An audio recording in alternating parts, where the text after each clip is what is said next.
নমস্কার, আপনারা শুনছেন 221 বি হ্যারিসন রোড, বাংলার ভূত বাংলার ভয়, উল্টোপাল্টা গল্প নয়।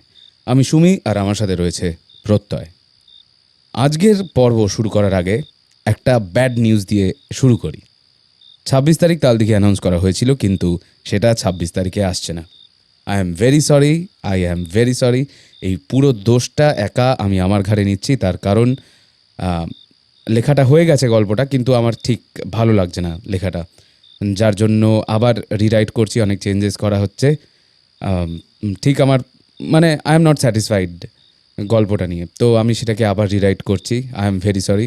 আসলে এতদিন পর লেখায় হাত দিয়েছি, ঠিক মন মতো হয়নি, মানে ফাইনাল আউটপুটটা ঠিক মন মতো হয়নি।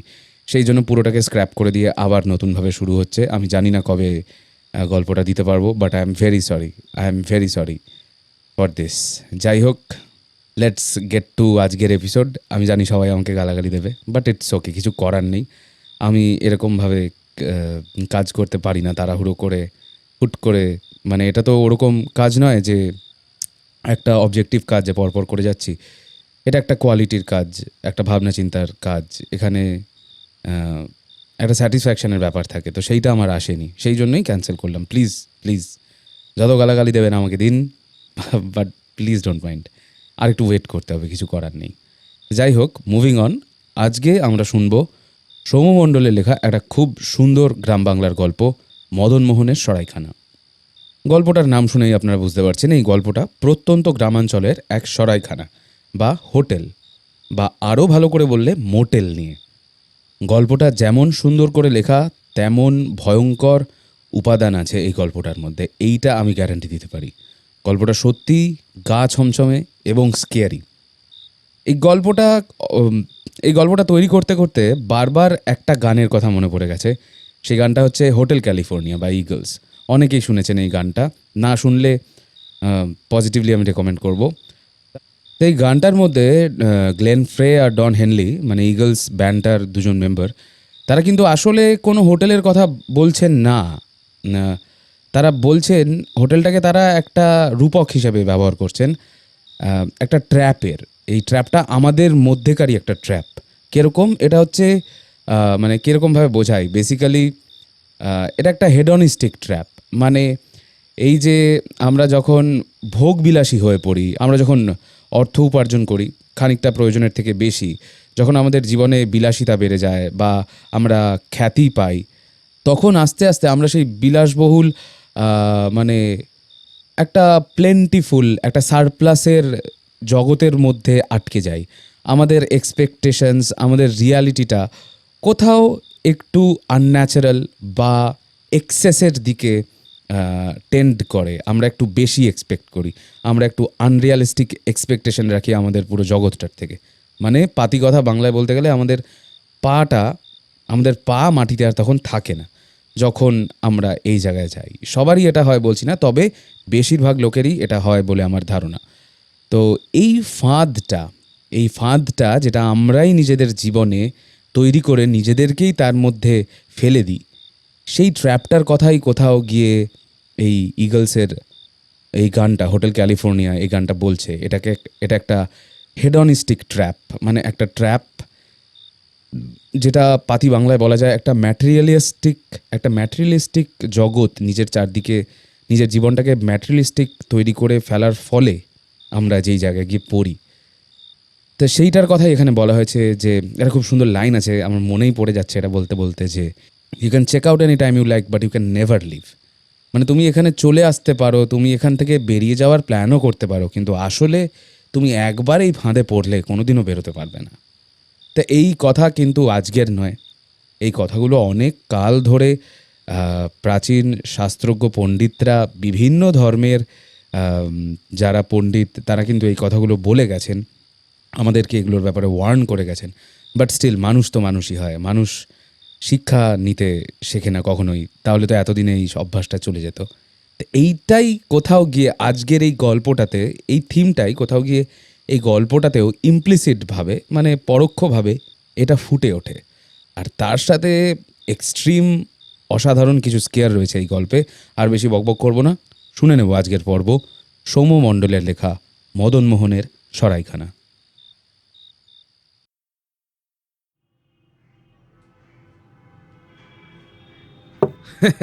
চেকমেট। দাবার শেষ দানটা চেলে গজের গুটিটা সোজা রাজার ঘরের পাশে রেখে বলে উঠল রথিন। রাজাকে বাঁচানোর আর কোনো উপায় না দেখে একটু বিরক্ত হয়ে ধুর তোর, ভাল লাগে না। বলে বিছানা থেকে উঠে কলসি থেকে মাটির গ্লাসে করে এক গ্লাস জল খেয়ে নিল চিন্ময়।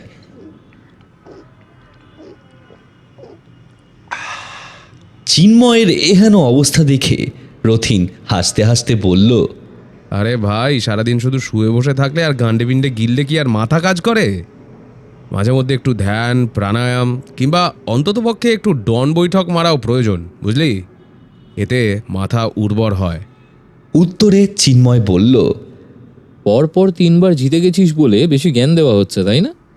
শোন, আমি ঠিকঠাক করে খেলতে পারছি না কারণ আমি মনোসংযোগ করতে পারছি না। যেদিন থেকে ঠিকঠাক করে মনোসংযোগ করতে পারবো সেদিন দেখবো তোর উর্বর মস্তিষ্ক আমার সেনাবাহিনীর সামনে কতক্ষণ টেকে। হ্যাঁ, প্রত্যুত্তরে রথিন কিছু একটা বলতে যাবে, এমন সময় ঘরের বাইরে থেকে বেয়ারা কানাই নিচু গলায় বলল, বাবুরা চলেন, খাবার বাড়া হয়েছে, গরম গরম খালিয়েন। রথিন ও চিন্ময় দুজনেরই বেশ অনেকক্ষণ থেকে খিদে পেয়েছে। বেয়ারা চলে যেতে তারা ঘর থেকে বেরিয়ে সিঁড়ি ভেঙে নেমে গেল নিচের উঠোনের দিকে মধ্যাহ্ন ভোজন সারার উদ্দেশ্যে।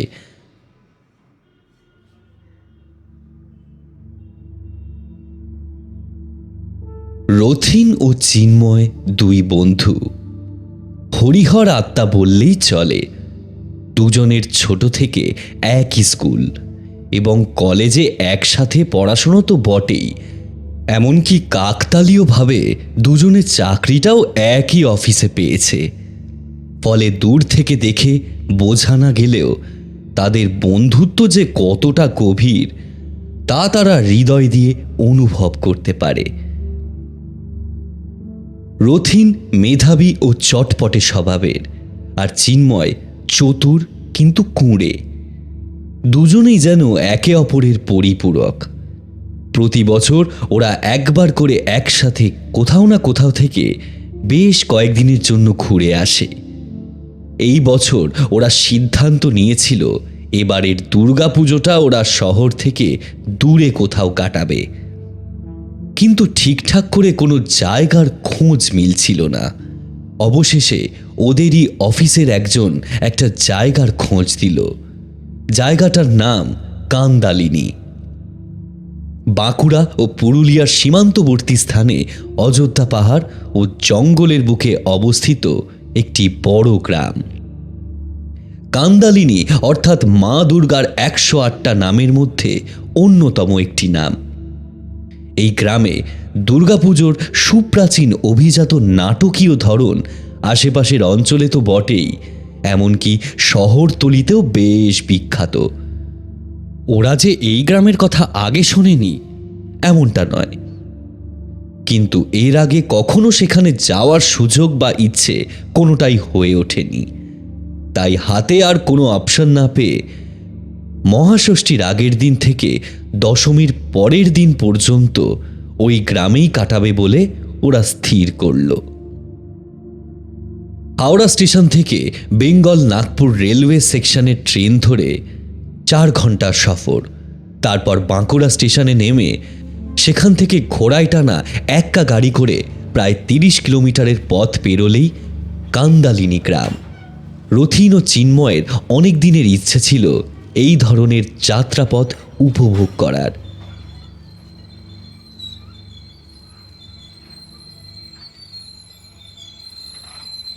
কিন্তু সমস্যা দেখা দিল যখন মাঝপথে ট্রেন থেমে গেল যান্ত্রিক গোলযোগের কারণে। ট্রেন লেট করার ফলে ওরা যখন প্ল্যাটফর্মে নামল তখন বাজে সন্ধ্যা 6:30। এই সন্ধ্যাবেলাতেই স্টেশন বেশ শুনশান। হাতে গোনা জনাদশেক লোক বসে রয়েছে। স্টেশন মাস্টারের সাথে কথা বলে রথিন ও চিন্ময় জানতে পারল স্টেশন থেকে শেষ এক্কা গাড়ি ছেড়ে দিয়েছে 6টা নাগাদ। বুঝতে পারল মহা সমস্যায় পড়েছে, হয়তো স্টেশনেই আজকের রাতটা কাটাতে হবে ওদের। কি করবে বুঝতে পারছে না। এমন সময় পাশের বেঞ্চে বসে থাকা একজন রথিন ও চিন্ময়ের কথোপকথন শুনে ওদের উদ্দেশ্যে বলল, কোথাটায় যাইবে দাদারা? স্থানীয় ভাষায় প্রশ্ন শুনে চিন্ময় তাদের সমস্যার কথা জানাতে অচেনা লোকটি তাদের বলল, বেশ সমস্যার ব্যাপার তো হে। রাত্রির বেলায় স্টেশনে থাইকোনো আপনাদের জন্য ঠিক হবে নাই। এটা কইছি শুনুন, স্টেশন ধনিকা আলকা একটা সরাইখানা তো আছে বটে, 1.5 ঘন্টার রাস্তা। আপনারা এই রাইডটা মনে ওইখানে কাটান। কাল সকালে এক গাড়ি করে গাঁত গাইবেন। আমি মোর এই গাড়িটা দিয়ে ছেড়ে আসবো বটে। এখানকার স্থানীয় ভাষা রথিন ও চিন্ময়ের অজানা হলেও একেবারে অবোধ্য নয়। লোকটি যে স্টেশন থেকে একটু দূরে একটা সরাইখানার কথা বলছে এবং তাদের সেখানে পৌঁছতে সাহায্য করতে চাইছে, তা আন্দাজ করে দুজনে একটু আশ্বস্ত হলো। সত্যি গাগঞ্জের মানুষগুলো খুব সরল মনের এবং ভীষণ অনুগ্রাহী। আগন্তুকটি রথিন ও চিন্ময়কে চেনেও না, অথচ তারা সমস্যায় পড়েছে দেখে একটুও না ভেবে সাহায্য করতে এগিয়ে এসেছে। অতএব ওরা চড়ে বসল গাড়িতে।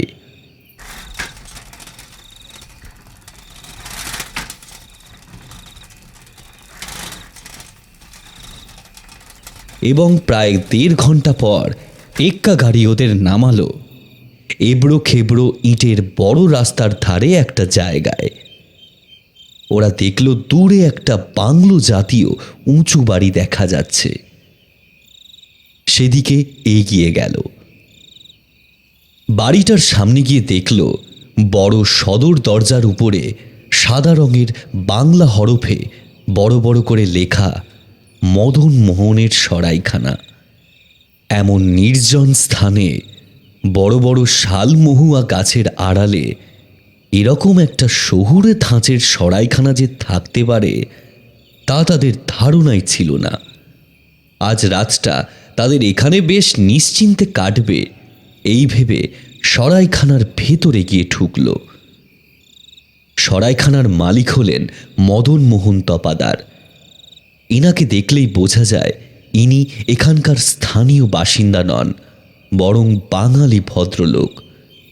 শুধু তাই নয়, মানুষটি খুব অতিথি বৎসল এবং অমায়িক প্রকৃতির। অতিথিদের আপ্যায়নের কোনো ত্রুটি রাখেন না। সুতরাং এটা বলাই বাহুল্য যে রাতটা রথিন ও চিন্ময়ের বেশ স্বচ্ছন্দে কাটল। এমনকি সরাইখানার পরিবেশটা ওদের এতটাই ভালো লেগে গেল যে ওরা সিদ্ধান্ত নিল পরের দিনটাও ওখানেই থাকবে। পরশু মহাষষ্ঠী, সুতরাং আগামীকাল ওরা রওনা দেবে কান্দালিনী গ্রামের দিকে।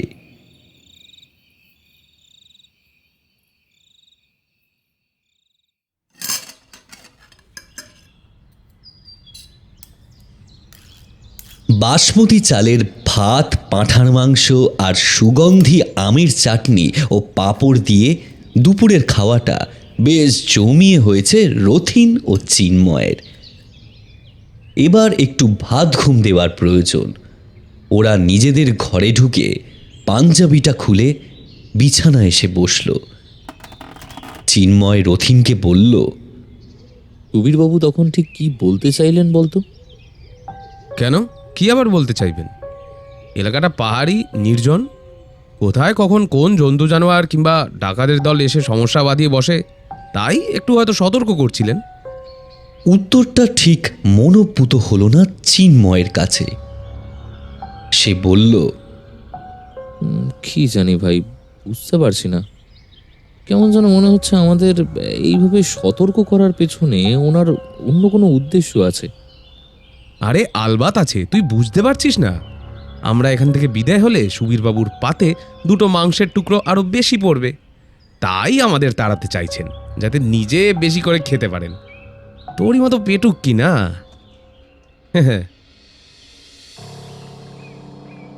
রসিকতার কোনো উত্তর দিল না চিন্ময়। নিজ মনে চিন্তা করতে করতে একটা সময় ঘুমিয়ে পড়ল।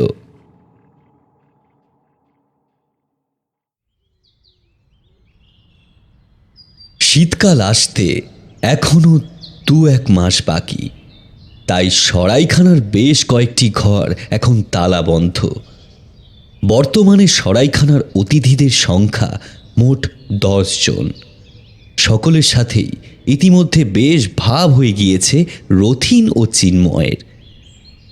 দুপুরে খাওয়ার সময় সেই অতিথিদের মধ্যেই একজন, অর্থাৎ সুবীর মল্লিক, রথিন ও চিন্ময়ের মুখ থেকে সরাইখানার ভূয়সী প্রশংসা শুনে কথায় কথায় বলেছিলেন, একটা কথা বলি, কিছু মনে করো না ভায়া। আমার সারা জীবনের অভিজ্ঞতা থেকেই বলছি, যে জায়গা যত বেশি সুন্দর সেই জায়গায় রহস্য এবং বিপদও ঠিক ততখানি। তোমাদের জোয়ান বয়স, এই বয়সে আমারও অ্যাডভেঞ্চারের নেশা ছিল বই কি, কিন্তু এখানে একটু সাবধানে থেকো। একা একা হুটহাট করে যখন তখন বাইরে বেরিয়ে যেও না। সন্ধ্যার পর তো একেবারেই নয়। কথাগুলো শুনে বেশ অবাক হয়েছিল দুজনে, কিন্তু পরে কারণটা বুঝতে পেরেছিল। 15টি বড় বড় ঘর নিয়ে সরাইখানাটি বেশ সাজানো গোছানো। আজকাল এমন সুন্দরভাবে গোছানো সরাইখানা খুবই কম দেখা যায়। প্রথম প্রথম এমনটা মনে হলেও বিকেল পড়ে যতই সন্ধ্যা বাড়তে শুরু করে ততই যেন গা ছমছমে ভাবটা বেড়ে ওঠে। পাহাড়ি অঞ্চলের সূর্যাস্ত এমন পরিবেশই ফেলে যায় বটে। সন্ধ্যা বাড়ার সাথে সাথে দিনের বেলার সেই তাজা ভাবটা মন থেকে যেন নিমেষের মধ্যে হাওয়া হয়ে যায়। তার বদলে অনুভব হয় অন্য কিছু, যেন গা ছমছমে নির্জনতার মধ্যে অদৃশ্য কোনো অস্তিত্ব সর্বদাই লক্ষ্য রাখছে অন্ধকার থেকে।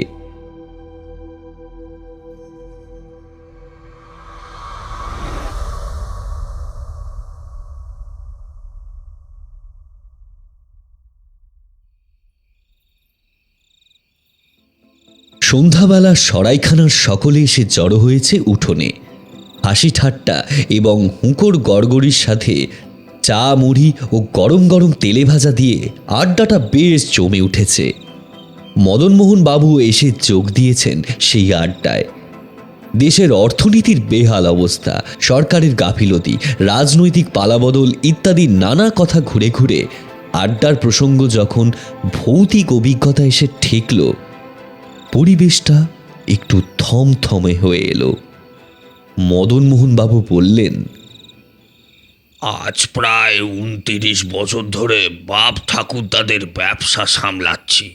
গড়পঞ্চকোট রাজাদের সময় কাফেলার লোকেদের বিশ্রামের জন্য এত জায়গা থাকতে কেন যে এমন নির্বান্ধব জঙ্গল ভূমিতে এই সরাইখানাটি স্থাপন করা হলো, তার উত্তর আজ অবধি পাইনি। সবে সবে যখন এই সরাইখানার দায়িত্ব হাতে নিয়েছিলুম, তখন সামনে এখনকার মতো ইটের তৈরি বড় রাস্তাও ছিল না, আর কোনো স্টেশনও ছিল না। কান্দালিনী গ্রামের পুজোর খ্যাতি তখনও সেভাবে ছড়ায়নি, তাই গরুর গাড়ি ভাড়া করে লোকজনও বেশ কমই আসতো। তবে এই অঞ্চলে ভূত প্রেতের উপদ্রব না হলেও একটা সময় তাদেরই সমগোত্রীয় অর্থাৎ পিশাচদের আনাগোনা যে ছিল তার চাক্ষুষ প্রমাণ পেয়েছি। ভীষণ ধূর্ত ছিল পিশাচগুলো, কখনোই সমূর্তি ধারণ করত না, বরং হিংস্র জানোয়ারদের দেহকে আশ্রয় করে শিকারে বের হতো। নরমাংসের প্রতি ভীষণ লোভ ছিল পিশাচগুলোর।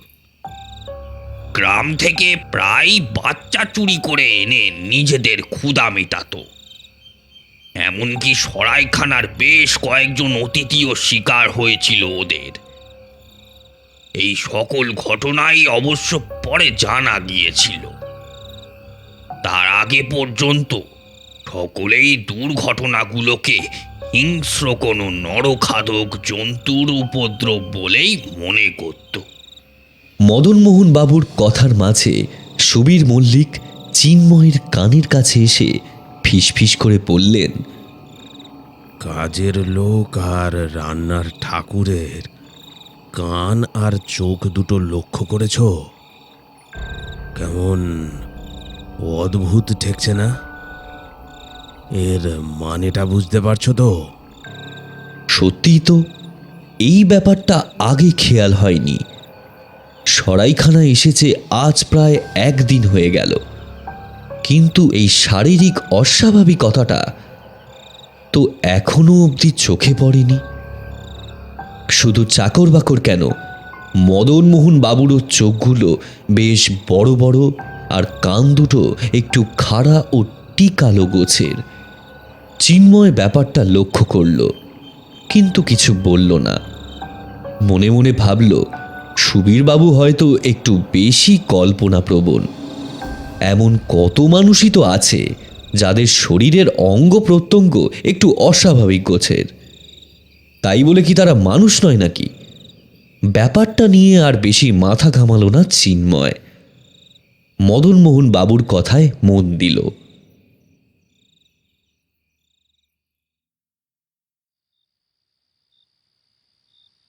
রাতের ভোজন পর্ব শেষ করে সবাই যে যার মতো নিজের ঘরে ফিরে এসেছে। আগামীকাল ভোরবেলা উঠে রথিন ও চিন্ময়ের মতো অনেকেরই কান্দালিনী গ্রামের দিকে রওনা দেওয়ার কথা। সবাই তাড়াতাড়ি ঘুমিয়ে পড়ার তোড়জোড় করছে। চিন্ময় বিছানায় বসে রথিনকে সন্ধ্যাবেলা সুবীরবাবুর বলা কথাগুলো জানালো। কথাগুলো শুনে রথিন এবার একটু বিরক্তই হলো। বলল,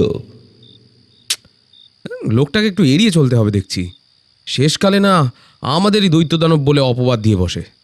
চিন্ময় রথিনের কথায় সমর্থন জানালো। সত্যিই তো, ওরা এখানে ঘুরতে এসেছে। কোথায় কে কেমন কার কি হয়েছে এতে ওদের তো কোনো মাথা ব্যথা থাকার কথা নয়। অথচ শুধু শুধু সুবীরবাবু তার কল্পনাপ্রসূত চিন্তাগুলো প্রকাশ করে কেন যে ওদের এভাবে বিব্রত করছেন তা কেবল তিনিই জানেন। তাই এরকম লোকজনদের একটু এড়িয়ে চলাই ভালো।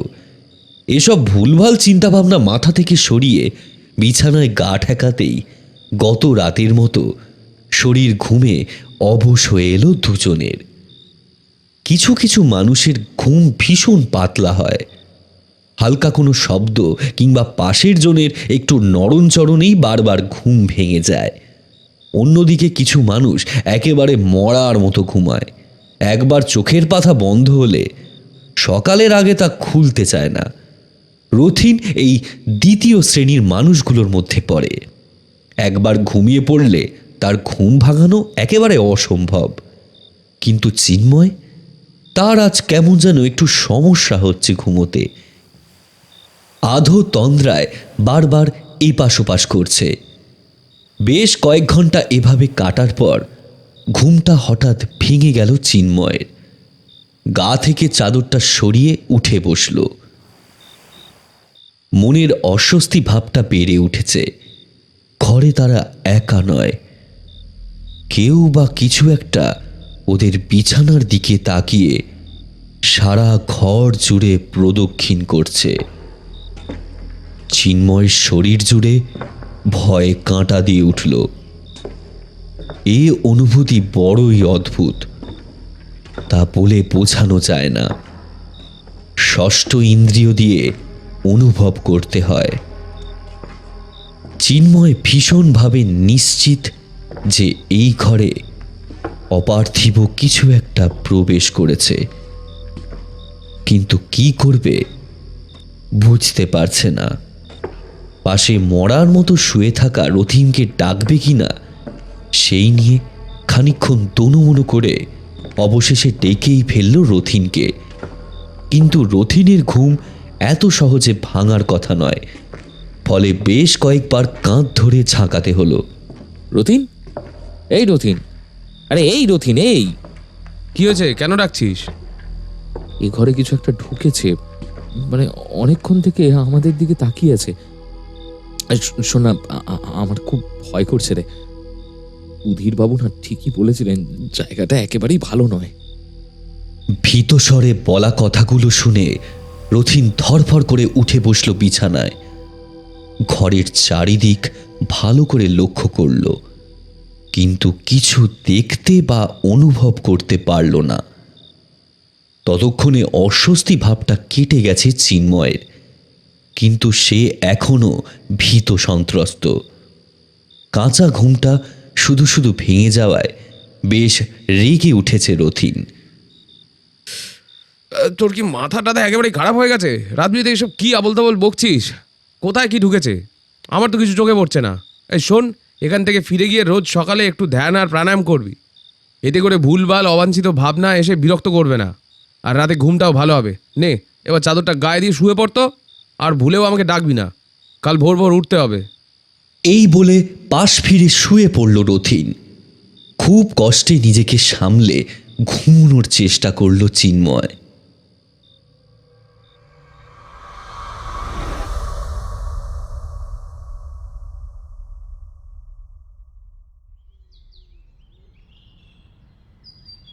পরদিন ভোরবেলা সকলেই ঘুম থেকে উঠল বটে, কিন্তু তাদের কারো কান্দালিনী গ্রামে যাওয়া আর হলো না। তখনও পুরোপুরি ভোরের আলো ফোটেনি। রাত প্যাঁচা ডেকে ডেকে নিজের বাসায় ফিরছে। এমন সময় কোলাহলের শব্দে ঘুম ভেঙে গেল রথিন ও চিন্ময়ের। উঠে বসল বিছানায়। শুনতে পেল ঘরের বাইরে থেকে লোকজনের চেঁচামেচির শব্দ আসছে। ব্যাপার কি? ঘুমের ঘোর তখনও কাটেনি। সেই অবস্থায় ওরা বেরিয়ে এলো ঘরের বাইরে। দেখল উঠোনের মাঝে লোকজনের ভিড়। সবাই ভয়ার্ত চোখে মেঝের দিকে তাকিয়ে একে অপরের সাথে অর্থপূর্ণ দৃষ্টি বিনিময় করছে। কৌতূহল নিয়ে সিঁড়ি ভেঙে সেদিকে এগিয়ে গেল দুজনে। সামনে গিয়ে ওরা দেখল একটি মানুষের নিথর দেহ উপুড় হয়ে পড়ে আছে উঠোনের মেঝেতে।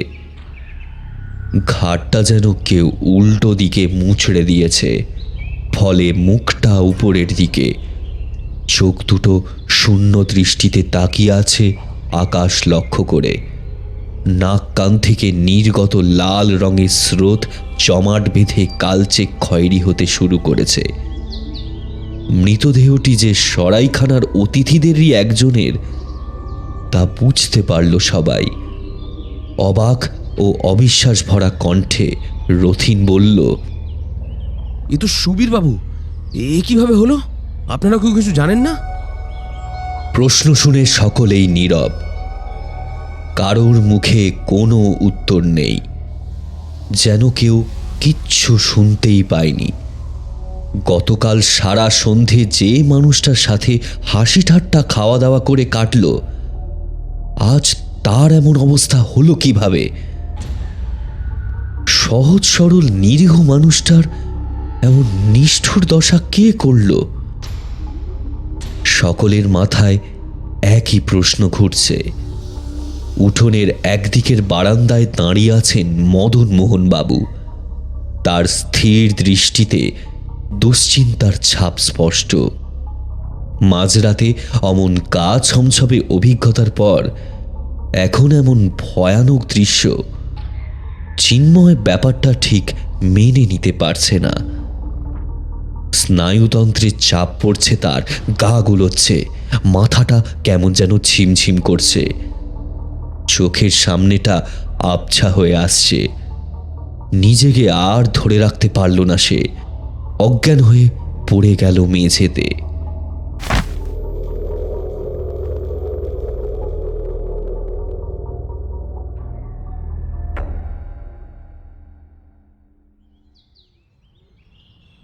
বেলা বেড়েছে। সূর্য কিছুটা মাঝ গগনের পথে অগ্রসর হয়েছে। সমগ্র সরাইখানা জুড়ে থমথমে পরিবেশ। চেতনা ফিরতে ধীরে ধীরে চোখ খুলল চিন্ময়। মানসিক চাপের কারণে শরীরটা ভীষণ ক্লান্ত লাগছে তার। কয়েক সেকেন্ড কড়িকাঠের দিকে শূন্য দৃষ্টিতে তাকিয়ে থাকার পর একবার ঘরের চারিদিকে চোখ চালিয়ে নিল। দেখল তাকে ঘিরে চিন্তিত মুখে দাঁড়িয়ে আছে সকলে। চিন্ময়ের জ্ঞান ফিরেছে দেখে রথিন যেন হাঁপ ছেড়ে বাঁচল। বিছানা থেকে উঠে একটু আধশোয়া হয়ে বসার চেষ্টা করতেই রথিন চিন্ময়কে বাধা দিল।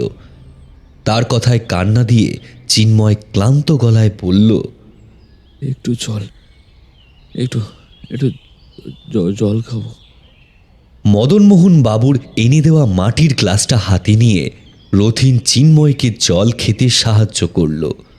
জল খাওয়া হয়ে গেলে রথিন চিন্ময়কে জিজ্ঞাসা করল, এখন একটু ঠিক লাগছে? উত্তরে চিন্ময় মাথা নেড়ে সম্মতি জানালো। গত কয়েক ঘন্টা উদ্বেগের মধ্যে দিয়ে কেটেছে সকলের। অবস্থা আগের চেয়ে কিছুটা স্বাভাবিক হতে ধীরে ধীরে সকলে ঘর ছেড়ে বেরিয়ে গেল। মদনমোহন বাবুর দিকে ফিরে রথিন বলল, আপনি কিছু জানতে পেরেছেন কিভাবে এমন দুর্ঘটনা ঘটলো? প্রশ্ন শুনে একটু থতমত খেয়ে গেলেন মদনমোহন বাবু। বললেন, তোমাদের বললে হয়তো বিশ্বাস করবে না, সুবীর বাবু আত্মহত্যা করেছেন। কথাটা এতটাই আজগুবি শোনালো রথিনের কাছে যে তার ভুরু কুঁচকে গেল। গম্ভীর গলায় সে বলল, এ আপনি কি বলছেন মোহনবাবু? আত্মহত্যা? কিন্তু এ কি করে সম্ভব? আচ্ছা, ওনার কি কোনো রকম মাথার ব্যামো ছিল বলে আপনি জানতেন? মাথার ব্যামো? কেন বলো তো? রথিন এবার পরশু দুপুর থেকে নিয়ে গতকাল সন্ধ্যা পর্যন্ত সুবীর মল্লিক যে অদ্ভুত কথাগুলো ওদের বলেছিল সেগুলোর ব্যাপারে বলল। কথাগুলো শুনে চোয়াল শক্ত হয়ে উঠল মদনমোহন বাবুর। তার চোখে এখন খুনির দৃষ্টি। সেই দৃষ্টি নিয়েই তিনি প্রশ্ন করলেন, তা তুমিও কি তাই বিশ্বাস করো নাকি? আগে বিশ্বাস করিনি, কিন্তু এখন মনে হচ্ছে। গালের রগ ফুলে উঠেছে মদনমোহন বাবুর। এই প্রথম তিনি কঠিন স্বরে কাটা কাটা গলায় বললেন, দেখো রথিন, এটা নিছকই আত্মহত্যা। এর চেয়ে আর কোনো সহজ ব্যাখ্যা হতে পারে না। ওনাকে তোমরা সকলেই হয়তো সদা হাস্যময় সদালাপী মানুষ বলে চিনতে, কিন্তু ওনার চোখের ঔদাসীন্য কখনোই আমার চোখ এড়ায়নি। এর কারণ বোধহয় 1.5 বছর আগে ওনার স্ত্রীর বিয়োগ। হয়তো একা একা আর পেরে উঠছিলেন না, তাই কথাটা শেষ না করেই উঠে পড়লেন। মদনমোহন বাবু ঘর থেকে বেরিয়ে যেতে রথিন ব্যাপারটা নিয়ে ভাবতে লাগল। এসব কি বলে গেলেন ভদ্রলোক? ওনার কথাগুলো ভীষণ অযৌক্তিক ঠেকছে রথিনের কাছে। আত্মহত্যা যদি করারই হয় তবে 1.5 বছর পর কেন? আর এমন জায়গাতেই বা কেন?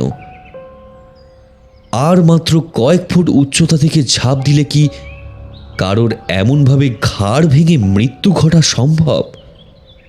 তাছাড়া সুবীর মল্লিকের হাবভাব ও চালচলনে একবারের জন্য এমনটা মনে হয়নি যে তিনি ভিতরে ভিতরে পত্নী বিয়োগের দুঃখে কাতর হয়ে পড়েছেন। কোনো মতেই ভাবনার জট ছাড়াতে পারছে না রথিন। অবশেষে নিজের মনেই বলে উঠল, এ কিভাবে কেন মারা গেছে তা নিয়ে আমারই বা এত মাথা ব্যথা কেন? মাঝখান থেকে গ্রামে যাওয়াটা ভেস্তে গেল। এই জায়গায় আসাই উচিত হয়নি দেখছি। আজ বিকেলে এই সরাইখানা ছেড়ে দেব।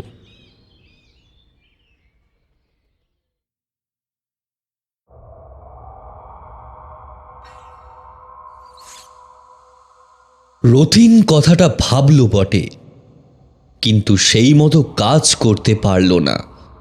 শুধু সে নয়, বাকি অতিথিরাও এমন ভয়ানক ঘটনার পর এই সরাইখানা ছেড়ে চলে যাওয়ার সিদ্ধান্ত নিয়েছিল। কিন্তু রনি ভঙ্গ দিল তাদের অবচেতন। মনে মনে যতই চলে যাওয়ার কথা ভাবুক না কেন, কি একটা যেন ওদের সরাইখানার চৌকাঠ পেরোতে বাধা দিচ্ছে।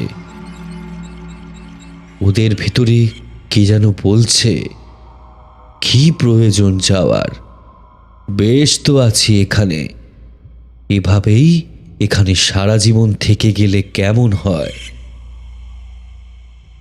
সকলে চেষ্টা করেও এই ভাবনাটা মন থেকে সরাতে পারছে না, যেন কেউ ওদের মনের ভাবনাটা গেঁথে দিয়েছে। অতিথিদের কেউই আজ দুপুরে কিছু মুখে তোলেনি। এমন নয় যে তাদের কারো খিদে পায়নি, কিন্তু আজ বেলার দিকে সুবীর মল্লিকের মৃতদেহ নিয়ে মদনমোহন বাবু ও তার চাকরেরা সেই যে বেরোলেন, তারপর আর তাদের ফিরে আসার কোনো নামগন্ধ নেই। এমনকি রান্নার ঠাকুর দুটিও গিয়েছে তাদের সঙ্গে। বেলা বাড়ার সাথে সাথে সকলের মনের মধ্যে লুকিয়ে থাকা ভয়টা যেন মাথাচাড়া দিয়ে উঠছে। কেবলই মনে হচ্ছে তারা যেন সরাইখানায় বন্দী হয়ে আছে। সকলেই বুঝতে পারছে যা ঘটে যাচ্ছে তা ঠিক নয়, কিন্তু কিছু করতে পারছে না।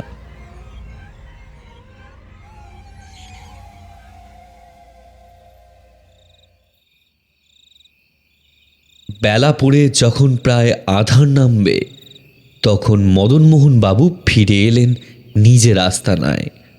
ফিরে এসে সকলকে ডেকে হাত জোড় করে ক্ষমা প্রার্থনা করে বললেন, ক্ষমা করবেন, আপনাদের দুপুরের খাওয়ার ব্যবস্থা না করে চলে গিয়েছিলাম। মাফ করবেন আমাকে। আসলে এখান থেকে থানা প্রায় 2.5 ঘন্টার রাস্তা, তার উপর লাশ দেখে জমা রাখতে চাইলে না কেউ। পুড়িয়ে ফেলার নির্দেশ দিলে আমরা সকলে বাধ্য হয়ে দেহ দাহ করে দিলুম। বীরবাবুর আত্মীয়দের কাছে খবর পাঠানোর ব্যবস্থা হয়েছে। আপনাদের আর চিন্তা করার কোনো কারণ নেই। এখনই রান্না চাপানো হবে। খাওয়া দাওয়া করে আজকে রাতটুকু বিশ্রাম নিয়ে কাল সকালে রওনা দেবেন, কেমন? মদনমোহন বাবুর কথায় সকলে দ্বিধা মিশ্রিত অনুভূতি নিয়ে সম্মতি জানালো। এমনিতেও কিছুক্ষণ পর ঘুটঘুটে অন্ধকার হয়ে যাবে। অগত্যা আজকে রাতটুকু এখানে থাকা ছাড়া আর কোনো উপায় নেই।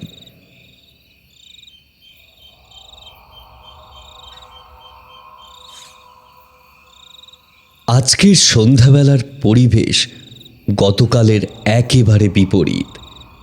সমগ্র সরাইখানা নিস্তব্ধ। উঠোন ও বারান্দা একেবারে ফাঁকা।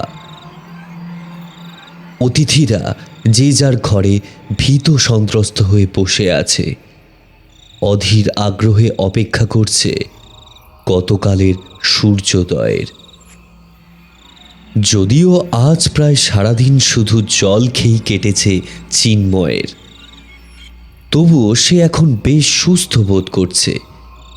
কলসিতে জল নেই দেখে রথিনকে ডেকে জল শেষ হয়ে যাওয়ার কথা বলায় রথিন ঘর থেকে বেরিয়ে নিচে হেঁসেলের দিকে পা বাড়ালো। হেঁসেলের ঘরটা সিঁড়ি থেকে নেমে একটু ভিতরের দিকে, বেশ অন্ধকার সেদিকটায়। সেদিকে খানিকটা এগিয়ে রথিন দেখল হেঁসেলের ঘর থেকে হালকা আলো বিচ্ছুরিত হয়ে বারান্দায় এসে পড়েছে এবং সেখান থেকে কিছু অদ্ভুত শব্দ ভেসে আসছে। শব্দ শুনে মনে হচ্ছে কেউ বা কারা যেন সুলুপ টেনে টেনে কিছু একটা খাচ্ছে আর চাপা উল্লাসে হেসে উঠছে থেকে থেকে। ব্যাপারটা সন্দেহজনক বুঝে পা টিপে টিপে রথিন উঁকি দিল হেঁসেলের জানালার একটা কোণে, আর সঙ্গে সঙ্গে নিজের মুখ নাক চেপে ধরল। এমনটা না করলে চিৎকারের শব্দে গম গম করে উঠত সারা উঠোন। কারণ সে দেখতে পাচ্ছে হেঁসেলে বসে থাকা দুজন ঠাকুর ঠিক যেমনভাবে মুরগির ঠ্যাং থেকে মাংস ছিঁড়ে নেওয়া হয়, তেমনভাবে নিজেদের করাতির মতো দাঁত দিয়ে একটা মানুষের আস্ত পা থেকে মাংস ছিঁড়ে ছিঁড়ে গোগ্রাসে গিলছে। বড় বড় চোখ, লাল টকটকে দৃষ্টি, টিকালো কান দুটোর মাঝের অংশটা গরম হয়ে উঠেছে, গোলাপি রং ধরেছে তাতে। নরম নরমাংস তৃপ্তি ভরে চিবোচ্ছে আর অদ্ভুত স্বরে হেসে উঠছে। তাদের মুখভঙ্গি দেখলেই বমি উঠে আসে।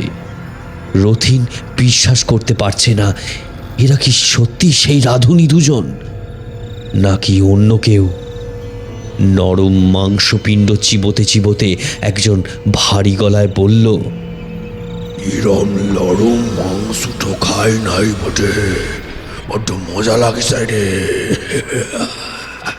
বেড়ে কইছিস এখনো ইত্তজন আছে, ওদেরকেও তো সাবার করতে হবে। এই বলে খিক খিক করে হেসে উঠে জিভ দিয়ে ঠোঁটটা চেটে নিয়ে আবার মাংসে কামড় বসালো। রথিন খুব কষ্টে নিজেকে সামলে রেখেছে। এই মুহূর্তে একটাও শব্দ করলে তারও পরিণতি হবে ওই মাংসপিণ্ডের মতোই। যতটা সম্ভব নিঃশব্দে রথিন আস্তে আস্তে সরে আসছে হেঁসেলের বারান্দার দিকে। আর একটু এগোলেই সে ওদের নাগালের বাইরে চলে যাবে। আর ঠিক সেখানেই ঘটল অঘটন। পিছন দিকে হাঁটার ফলে রথিনের ধুতির একটা দিক পায়ে আটকে গিয়ে তমাস করে পড়ে গেল মেঝেতে। সঙ্গে সঙ্গে হাত থেকে মাটির কলসিটা পড়ে ঝনঝন শব্দে ভেঙে গেল। সর্বনাশ! রথিন যতটা দ্রুত সম্ভব ধুতিটা সামলে নিয়ে উঠে পড়িকিমড়ি করে দৌড় দিল সেখান থেকে এবং সিঁড়ি দিয়ে উঠে সোজা নিজের ঘরে গিয়ে ভিতর থেকে দরজা বন্ধ করে দিল।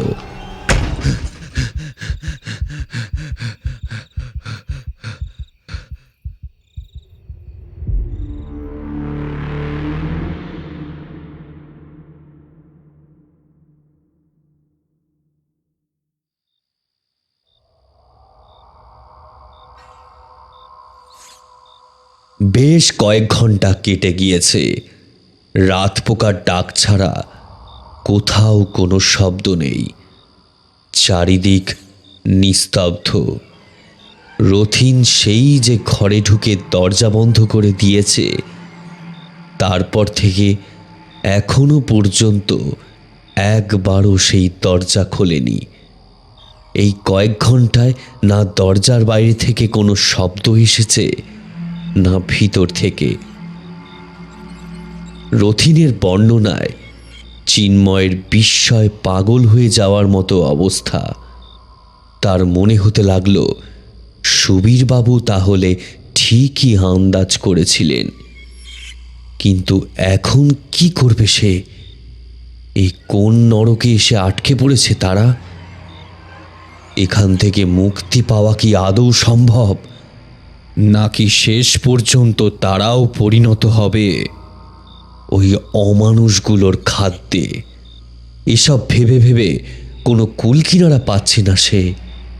নিস্তব্ধতা ভেদ করে হঠাৎ বাইরে থেকে খুব জোরে দরজায় টোকা পড়ার শব্দ ভেসে এলো। রতিন, রতিন, চিন্ময়, আরে দরজাটা খোলো, তোমাদের সাথে কথা আছে। চমকে উঠল দুজনে।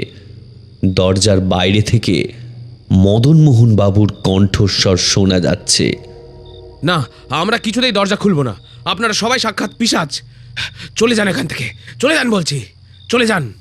আরে বাবা, তোমরা আমাকে ভুল বুঝছো, দয়া করে একবার দরজাটা খোলো, একবার আমার কথাটা তো শোনো। ঘরের বিছানায় কানে হাত চাপা দিয়ে বসে আছে দুজনে। ওরা কিছুতেই দরজা খুলবে না। বাইরে থেকে আরও কিছুক্ষণ ডাকাডাকি আর টোকা দেওয়ার শব্দ ভেসে এলো। তারপর আবার সব চুপ। মদনমোহন বাবু হয়তো হাল ছেড়ে দিয়ে চলে গেছেন। কিছুটা স্বাভাবিক হলো দুজনে। এবার ভয়ের বদলে একটু কৌতূহল এসে জমা হয়েছে মনে। রথিন বিছানা ছেড়ে ওঠার উপক্রম করতেই চিন্ময় বাধা দিল। রথিন তাকে আশ্বস্ত করে বিছানা থেকে উঠে ভীষণ সন্তর্পণে দরজাটা আস্তে আস্তে খুলল।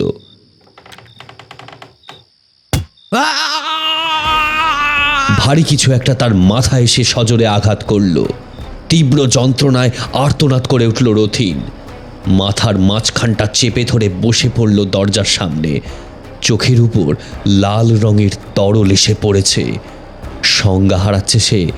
সম্পূর্ণ অচেতন হওয়ার আগের মুহূর্তে শুনতে পেল ভারী গলায় হাসির শব্দ।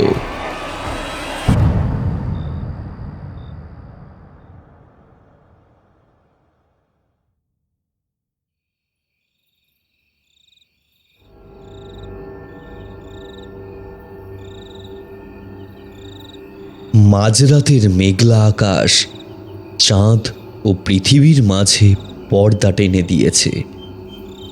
জ্যোৎস্নার বদলে সমগ্র জঙ্গলাঞ্চল এখন গাঢ় অন্ধকারে ডুবে গেছে। ঝিঁঝি পোকার সমবেত গুঞ্জনে কান পাতা দেয়।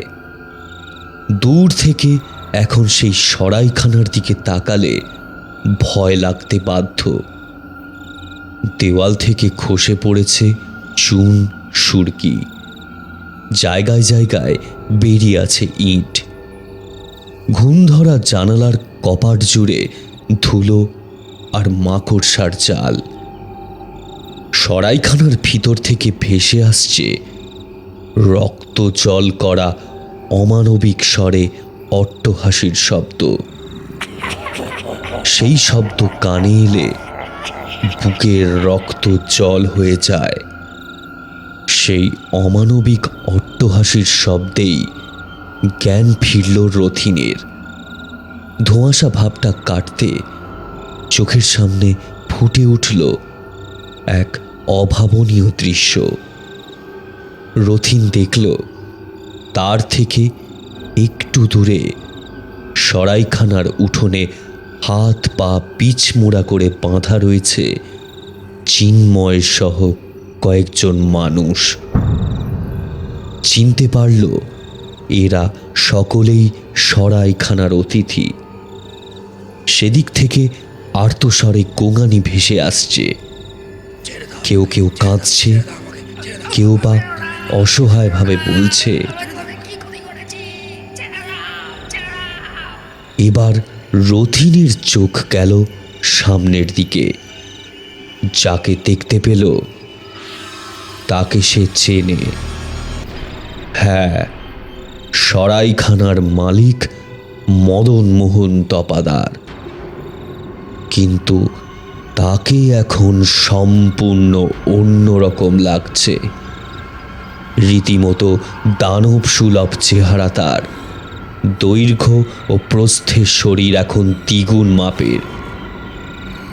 কানগুলো আগের চেয়ে আরো বড়। মাথার সামনে গজিয়ে উঠেছে ছুঁচালো দুটো শিং। চোখে সেই খুনির দৃষ্টি।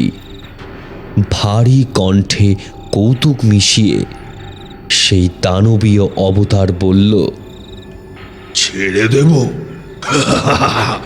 শুধু শুধু ছেড়ে দেব বলে তো তোদের এখানে এনে গান্ডে পিন্ডি কিলিয়ে পুষে রাখিনি। তোরা হলি প্রভুর প্রসাদ। আগে তোদের প্রভুর কাছে অর্পণ করে প্রসাদ ভোগ করি, তারপর তো চিরকালের জন্য ছেড়ে দেব। এই বলে সে ফিরে তাকালো রথিনের দিকে। ততক্ষণে রথিন তাকে দেখে ভয় আধখানা হয়ে গেছে। তাই দেখে মদনমোহনের দানবীয় অবতার বলল, ভেবেছিলাম তোদের দুজনকে ছেড়ে দেব। তোরা বাচ্চা মানুষ, তোদের জীবন এখনো অনেকটা বাকি। কিন্তু ভুল সময় ভুল জায়গায় এসে নিজের পায়ে নিজেই কুড়ুলটা মারলি। কি প্রয়োজন ছিল বলতো হেসেলের দিকে যাওয়ার? এখন বেঘরে প্রাণটা যাবে। রথিনের বিশ্বাস হচ্ছে না সে যা দেখছে বা শুনছে। ইনি কি সেই অমায়িক অতিথি বৎসল মদনমোহন তপাদার, নাকি অন্য কেউ? রথিনের মুখ কাপড় দিয়ে শক্ত করে বাঁধা। চাইলেও সে এখন কিচ্ছু বলতে পারবে না। সেই দানবীয় অবতার এবার বজ্রকণ্ঠে ডাক দিল তার এক ভৃত্যকে। কানাই, ইয়ায়। হুকুম করার সাথে সাথে বারান্দার অন্ধকার থেকে যে বেরিয়ে এলো সে নিমাই নয়, হুবহু নিমাইয়ের মতো দেখতে আর এক দানবীয় চেহারা। দু হাতে করে অদ্ভুত বস্তুটা নিয়ে এসে মালিকের সামনে সে রাখল। তা দেখলেই বোঝা যায় সেটা কোনো সাধারণ মানুষের পক্ষে তুলে আনা অসম্ভব। একটা প্রকাণ্ড মাপের হাঁড়ি কাঠ। পুরো ব্যাপারটা আন্দাজ করে রথিন ভয় কাঁপতে লাগলো। শেষ পর্যন্ত তার এই পরিণতি হবে? কিন্তু কেন? এই কোন পাপের শাস্তি পেতে চলেছে সে? আর চিন্ময়ের দিকে তাকাতেই চোখে জল এসে গেল তার। জীবনের এমন চরম মুহূর্তে একবার তার প্রাণের বন্ধুকে ভীষণ আলিঙ্গন করতে ইচ্ছে করছে রতিনের। ইতিমধ্যে সেই দানবীয় গোষ্ঠীর অন্য আরেক ভৃত্য, যাকে কিনা রথিন কয়েক ঘন্টা আগেই নরমাংস ভক্ষণ করতে দেখেছে, সে তার মালিকের হাতে তুলে দিল একটি চকচকে ধারালো রূপালী রঙের খড়গ। এরপর যা ঘটল তা বীভৎস বা নারকীয় বললেও কম বলা হয়। যেভাবে একটা সারমেয় বাচ্চাকে ঘাড় ধরে ঝুলিয়ে রাখা হয়, তেমনি নিষ্ঠুরভাবে হাত পা বাঁধা মানুষগুলোকে এক এক করে তুলে এনে আছাড় মেরে ফেলা হচ্ছে হাঁড়ি কাঠের সামনে। তারপর মদনমোহনের দানবীয় অবতার বলিষ্ঠ হাতে মানুষগুলোকে ঠুকিয়ে দিচ্ছে হাঁড়ি কাঠের মধ্যে, কিন্তু গলার বদলে তাদের আলাদা করা হচ্ছে শরীরের মাঝখান থেকে। ছিটকে পড়ছে রক্ত, লাল রঙে ভেসে যাচ্ছে মেঝে। এক একজনকে শেষ করার পর দানব দলের সকলে একত্রে জয়ধ্বনি করে উঠছে। জয়ধ্বনির শব্দে গম গম করে উঠছে চারপাশ। এভাবে প্রায় সকলকে শেষ করার পর এবার রথিনের পালা। ভয় ও ঘৃণায় সে চোখ বন্ধ করে আছে।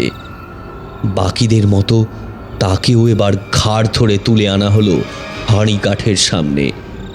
রথিন একবার চোখ মেলে তাকালো তার বন্ধুর দিকে। হয়তো এটাই শেষবারের মতো দেখা। আর ঠিক তখনই ঘটে গেল এক আশ্চর্য ঘটনা। ক্লান্ত শরীরে হাত পা বাঁধা অবস্থায় পড়ে থাকা চিন্ময়ের শরীর হঠাৎ উঠে দাঁড়ালো, সমস্ত বাঁধন ছিঁড়ে বলে উঠল, শয়তান, ছেড়ে দে ওকে। দৃশ্য দেখে দানবের দল ভীষণ অবাক হলো। রথিনও চোখ মেলে তাকালো সেদিকে। সে ভেবে পেল না জীবনের শেষ মুহূর্তে এসে তাকে আর কতবার অবাক হতে হবে, কারণ চিন্ময়ের শরীর থেকে ভেসে আসা সুবীর মল্লিকের কণ্ঠস্বর সে স্পষ্ট শুনতে পেয়েছে। এবার সে দেখল চিন্ময় মদনমোহনের দানবীয় অবতারের দিকে আক্রমণাত্মক ভঙ্গিতে দৌড়ে গিয়ে তার বুকে সজোরে একটা লাথি মেরে তাকে ফেলে দিল মেঝেতে। এবং একটুও সময় নষ্ট না করে তৎক্ষণাৎ রথিনকে কাঁধে তুলে সজোরে ছুট দিল সদর দরজা লক্ষ্য করে। সেই নরকের ন্যায় ভয়ানক সরাইখানার বাইরে এসে এবড়ো খেবড়ো ইটের রাস্তার দিকে এগিয়ে গেল। দানবের দল তাদের পিছু নিয়েছে দেখে গতিবেগ আরও বাড়িয়ে দিল চিন্ময়। রথিন ততক্ষণে আর কিছু অনুভব করার মতো অবস্থায় নেই। তার শুধু মনে হচ্ছে সে বোধহয় হাওয়ায় ভেসে ঝড়ের গতিতে এগিয়ে চলেছে সামনের দিকে। তার সমস্ত চেতনা লোপ পেতে শুরু করেছে। দ্বিতীয়বারের জন্য জ্ঞান হারালো রথিন।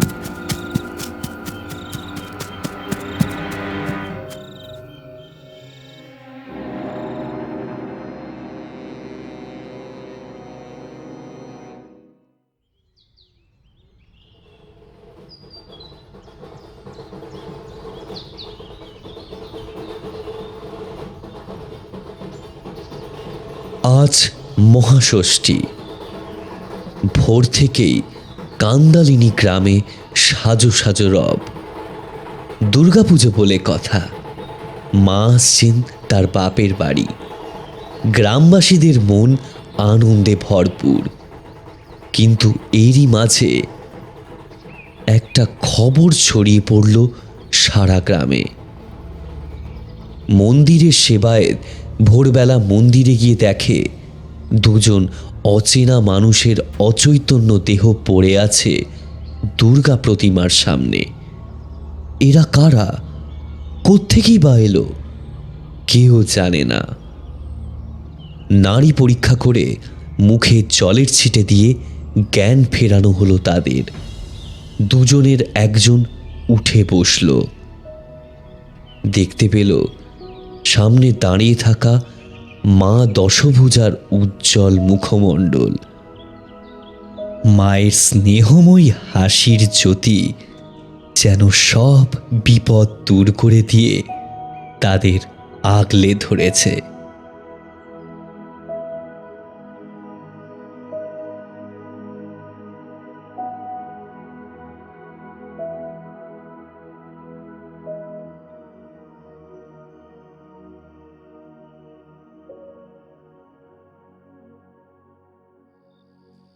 শেষ হলো সৌম্য মণ্ডলের লেখা মদনমোহনের সরাইখানা। গল্পটা একটা হেডনিস্টিক ট্র্যাপের একটা রূপক ধর্মী গল্প বলা যেতে পারে। অবভিয়াসলি একটা হরর স্টোরি, অবভিয়াসলি আমাদের চ্যানেলে একটা গ্রাম বাংলার গল্প। আশা করি আপনাদের সবার খুব ভালো লেগেছে। গল্পটা তৈরি করতে গিয়ে তো আমাদের অসাধারণ লেগেছিল। সো আজকের গল্পে মূলত চিন্ময়ের চরিত্রে রয়েছে সৌরভ, আর বাকি সব চরিত্রগুলোতে ছিলাম আমি আর প্রত্যয়। গল্প পাঠে অ্যাজ অলওয়েজ প্রত্যয় ছিল। গল্পটা কেমন লাগলো আমাদেরকে কমেন্ট করে জানাবেন। ভালো লাগলে কিন্তু হাইপ করতে ডেফিনেটলি ভুলবেন না। আর অনেক দিন আমাদের আড্ডাটা একটু মিস গেছে মনে হচ্ছে, তাহলে আজকে যাই একটু আড্ডাটা মেরে নেওয়া যাক। ওয়ান্স এগেন যারা কমেন্ট করছেন, তালদিঘির খবরটা শুনলেন, আই এম ভেরি সরি, কিচ্ছু করার নেই, এটা এন্টায়ারলি আমার ঘাড়ের ওপর। বাট আমি এই অবস্থায় গল্পটা ছাড়তে পারছি না, প্লিজ ট্রাই টু আন্ডারস্ট্যান্ড। আমাদের সাথে বর্ধমান থেকে রয়েছে স্বাধীন বাগদি, আমাদের সাথে আছে আম্মা সোনা 100, আমাদের সাথে আছে ওয়াহিদা ওয়াইটি। বলছে আমি আপনাদের অনেক বড় ফ্যান, কারণ আপনারা সুন্দর গল্পের সঙ্গে সঙ্গে সমস্ত উৎসব আনন্দ উপভোগ করে আমাদের দেখান। তো প্লিজ, আমার নাম ওয়াদিয়া খাতুন, আমার পিসির নাম রানী। প্লিজ প্লিজ প্লিজ আপনারা আমাদের কমেন্টটা পড়বেন, আর প্লিজ আমাদের নামটা কমেন্টে বলবেন। আর হ্যাঁ, আমি সত্যি ঘটনা ছাড়তে চাই। আমি বোঝাতে পারছি না আপনারা কোথায়, আমি বুঝতে পারছি না আপনারা কোথায় পাঠাতে বলছেন, একটু ভালো করে বলে দেবেন প্লিজ। নিশ্চয়ই, ডেফিনেটলি ভালো করে আরেকবার বলে দিচ্ছি।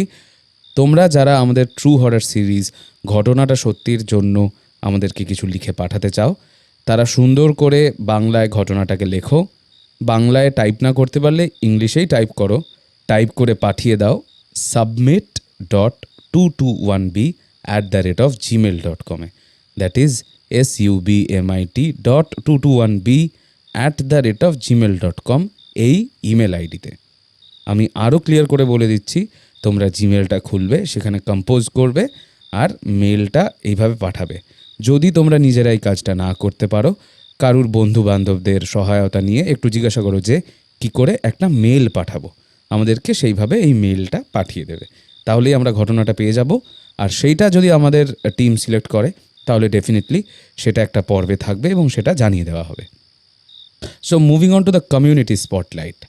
তো আমাদের কমিউনিটির সব থেকে অ্যাক্টিভ মেম্বারদের নাম এখানে একটু মেনশন করা দরকার। তার মধ্যে রয়েছে আমাদের member Madhumita Sarkar, Emon Talukdar, Mahadi bin Zia, Ariya SK Jeet and Jabir Joy Mukherjee, Mehnaz Afrin, Suchitra Sadhuka, Anika Chakraborty, Manas Jana. Thank you so much guys for your love and extended support. আমরা জানি তোমরা সবাই, আমি যতবারই তোমাদের নামগুলো নিচ্ছি, এই চেনা নামগুলো, অনেকের নামগুলো এখন চেনা হয়ে গেছে কমেন্ট বক্সে, আমি যতবারই তোমাদের নামগুলো পড়ছি আমার নিজেরই খুব খারাপ লাগছে যে আমি তোমাদেরকে অ্যাজ প্রমিসড তালদিঘিটা দিতে পারছি না। I am very sorry for that.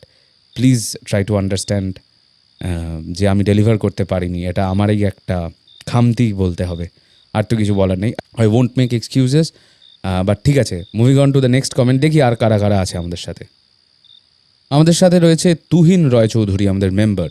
আমাদের সাথে রয়েছে সিমরান খাতুন, আমাদের সাথে রয়েছে সুরিয়া এসকে, আমাদের আমাদের সাথে রয়েছে সরকার জেএস। খুব ভালো লাগলো গল্পটা, এমন গল্প আরও শুনতে চাই। এই গল্পটার এই কমেন্টটা পড়েছে শিয়ালডাঙ্গার স্টেশনের ভয়, অঙ্কিতার লেখা একটা খুব সুন্দর গল্প। যারা যারা শোনোনি হাইলি রেকমেন্ড করবো যে গিয়ে গল্পটা শোনো। আচ্ছা, এরপরে একটা কমেন্ট পড়ছি অফিসিয়াল শর্মিষ্ঠা সেনগুপ্ত, আমাদের member. Thank you so much for subscribing and taking the membership. তো তার কমেন্টটা পড়ছি, this is beyond amazing, starting a to and fro heated conversation থেকে মিউজিক ব্যাকগ্রাউন্ড, উফ জাস্ট অসাধারণ, absolutely lived this masterpiece. Would be so amazing যদি এটার একটা সেকেন্ড পার্ট হয় যেখানে pen needs to be burned down. বুঝতে পেরেছি। এই গল্পটার এই কমেন্টটা পড়েছে ভৈরব চাটুর্যের ভাগ্য এই গল্পটাতে। তো এই গল্পটা is about mysterious antique pen, একটা অলৌকিক ধরনের অ্যান্টিক গোছের পেন, সেইটার সেটার সাথে একটা মারাত্মক টুইস্টেড একটা গল্প। খুব সুন্দর অঙ্কিতার লেখা। অঙ্কিতার গল্প ইজ অলওয়েজ ফুল অফ টুইস্টস, মানে it's very very hard to predict. মানে আমরা রোজ ডেইলি বেসিসে এত গল্প পড়ছি, এত গল্প করছি, বাট স্টিল ওর গল্প শেষে পৌঁছানোর আগে প্রেডিক্ট করাটা ইজ ভেরি ডিফিকাল্ট। তো চেষ্টা করবো আমি এটা, এই রিকোয়েস্টটা অঙ্কিতাকে ফরওয়ার্ড করছি। অঙ্কিতা, তুমিও যদি এটা প্লিজ শোনো তাহলে please keep this in mind, এটার একটা সেকেন্ড পার্টের রিকোয়েস্ট এসছে। সো তো যাই হোক, চলে যাচ্ছি পরের কমেন্টে। দেবপ্রিয়া ঘোষ 8749 বলছে, লাভলি স্টোরি, ভেরি গুড। আমাদের সাথে রয়েছে তপন দুলুই, আমাদের সাথে রয়েছে রিলস মোড অ্যাক্টিভেটেড, আমাদের সাথে রয়েছে ইমন তালুকদার বাংলাদেশ থেকে, আমাদের সাথে রয়েছে MRCKP carpenter 007, wow, James bond carpenter basically. তো কমেন্ট একটু বড়, আমি পড়ছি। সে বলছে, দাদা আমি কোলাঘাট থেকে বিগত 3 বছর ধরে তোমাদের গল্প শুনে আসছি। ওয়াও, কোলাঘাট জায়গাটার সাথে আমি খুব ভালোভাবে পরিচিত। For those of you who don't know, কোলাঘাটটা হচ্ছে এখান থেকে, মানে কলকাতা থেকে দীঘা যাওয়ার রুটে বা মেদিনীপুর যাওয়ার রুটে একটা জায়গা পড়ে, famous for its highway side dhabas and everything. একটা কোলাঘাটের ব্রিজটাও খুব ফেমাস। তো ওই জায়গাটা হচ্ছে পূর্ব মেদিনীপুর ডিস্ট্রিক্টের entrance point from Howrah district. হাওড়ার পরেই হচ্ছে ব্রিজ, আর ব্রিজটার পরেই আমরা পূর্ব মেদিনীপুর ডিস্ট্রিক্টে ঢুকছি। প্রথম টাউন হচ্ছে Kolaghat, and that place is famous for its dhabas. মানে যারাই একটু লং রাইডে যায় বা বাইক রাইডসে যায়, তারা এই জায়গাটাকে, মানে তাদের কাছে এই জায়গাটার কোনো আলাদা করে ইন্ট্রোডাকশন দরকার হয় না। I hope many of you can relate. So বাকি কমেন্টটা পড়ি, খুব ফেমাস জায়গার থেকে একটা কমেন্ট। তো বলছে, আমি প্রতি রাতে আপনাদের গল্প শুনি, একই গল্প বারবার শুনি, আর প্রতিদিন নতুন গল্পের অপেক্ষা করি, কিন্তু অপেক্ষা আর করা হবে না। এখন তো আপনাদের গল্প শুধুমাত্র সোম আর বৃহস্পতিবার আসছে। এটা আমার প্রথম কমেন্ট। 3 বছরে আমি কিছু বলতে সাহস পাইনি। সত্যি আপনাদের গল্প অনেক সুন্দর হয় এবং ভয়েসগুলো আলহামদুলিল্লাহ অনেক ভালো। ভালো থাকবেন, আল্লাহ হাফেজ। ইতি, আমি Sheikh Monirul Islam. Thank you so much Monirul for আমি এরকমভাবে ইংলিশ আর বাংলা মিশিয়ে ফেলি না, মানে লোকজন আমাকে গালাগালিই করবে কোন দিন। তো যাই হোক, যেটা বলছিলাম, মনিরুলের কমেন্টটা কিন্তু খুব কনসাইজ, খুব প্রিসাইজ, আর খুব সুন্দর করে এক্সপ্লেন করছে ও কী বলতে চাইছে। তো আমি সবাইকে রিকোয়েস্ট করব এরকম সুন্দর করে কমেন্ট করতে। আর মনিরুলের মতো প্লিজ 3 বছর ওয়েট করো না কমেন্ট করার জন্য, তাহলে আমাদের মাঠঘাট শুকিয়ে যাবে আর কমেন্ট পড়ার কিছু থাকবেই না। But thank you so much, keep in touch and keep listening to 221 Harrison road. চলে যাচ্ছি পরবর্তী কমেন্টে। আমাদের রিসেন্টলি খুব সুন্দর, যাই হোক, পরের কমেন্টটাতে যাওয়ার আগে আমি একটা কথা মেনশন করতে চাই। আমাদের লাস্ট যে গল্পটা বেরিয়েছে সেটা হচ্ছে 71-এর কালরাত্রি, বা টাইটেলে আছে বাংলাদেশের কালরাত্রি বলে, সঙ্গীতা চৌধুরীর লেখা, আমাদের চ্যানেলে বোধহয় প্রথম গল্প। তা গল্পটা কিন্তু একটু স্পেশাল একটা গল্প, কারণ এটা আমাদেরই মিত্র দেশ বাংলাদেশের মুক্তিযুদ্ধ নিয়ে লেখা এবং তাদের স্ট্রাগল, তাদের সাধারণ মানুষের স্ট্রাগলের ওপর বেস করা একটা Bangla horror story obviously. According to me এটা কিন্তু আমাদের চ্যানেলের একটা মাস্ট লিসেন স্টোরি। কি বলবো, গল্পটা very well thought out, very well written, খুব ভালো স্কেয়ার্স আছে এবং তার সাথে ফ্যাক্টগুলো খুব সুন্দর করে ধরে রাখা হয়েছে। আর তার থেকেও বড় কথা, এই গল্পটার মধ্যে একটা আবেগ, একটা হারিয়ে যাওয়ার, একটা বিদ্রোহের, একটা ঘুরে দাঁড়ানোর, একটা আবেগ কাজ করে থ্রু আউট দ্য গল্প। তো আমি রিকোয়েস্ট করবো সবাইকে, প্লিজ এই গল্পটা মিস করো না। গল্পটার নাম দেখবে পোস্টারে দেওয়া আছে, ৭১-এর কালরাত্রি বাই সঙ্গীতা চৌধুরী। সো আজকের মতো মোটামুটি আড্ডাটা এখানেই শেষ করছি। দেখা হচ্ছে খুব তাড়াতাড়ি পরের পর্বে। Till then keep listening to 221B Harrison road. বাংলার ভূত, বাংলার ভয়, উল্টোপাল্টা গল্প নয়।